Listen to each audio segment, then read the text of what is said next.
Myanmar થાઈલેન્ડમાં ભૂકંપથી 140થી વધુના મોત, 700થી વધુ ઘાયલ.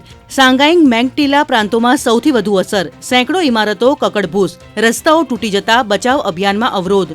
મ્યાનમાર થાઈલેન્ડમાં ઇમરજન્સી જાહેર, ભારતે મ્યાનમારને મોકલી 15 ટન રાહત સામગ્રી.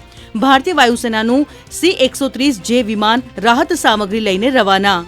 8 લાખ બેરલ ઓઇલ સાથે ગુજરાત તરફ આવ્યું રશિયન જહાજ, નિયમ તોડતા ભારતે મોકલ્યું પરત.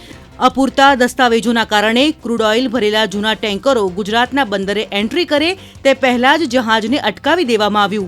ભારતીય નિયમો મુજબ 20 વર્ષથી વધુ જૂના જહાજો પાસે ઇન્ટરનેશનલ એસોસિએશન ઓફ ક્લાસિફિકેશન સોસાયટીના કોઈપણ સભ્યનું અથવા ભારતના દરિયાકાંઠા સત્તાવાળા દ્વારા સત્તાવાર એકમ તરફથી દરિયાઈ યોગ્યતા પ્રમાણપત્ર મેળવવું જરૂરી.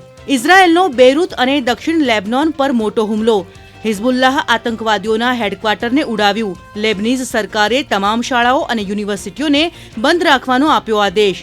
રાષ્ટ્રપતિ જોસેફ ઓઉને પેરિસથી એક નિવેદન જારી કરીને હુમલાની નિંદા કરી તેને ફ્રાન્સ અને યુનાઇટેડ સ્ટેટ્સ દ્વારા મધ્યસ્થી કરાયેલા યુદ્ધ વિરામનું ઉલ્લંઘન ગણાવ્યું. ગુજરાત એસટી બસનું ભાડું 10% વધ્યું. આજથી નવા ભાડા લાગુ. 48 કિલોમીટર સુધીની મુસાફરીમાં ₹1 થી 4નો વધારો. 27 લાખ મુસાફરોને સીધી અસર.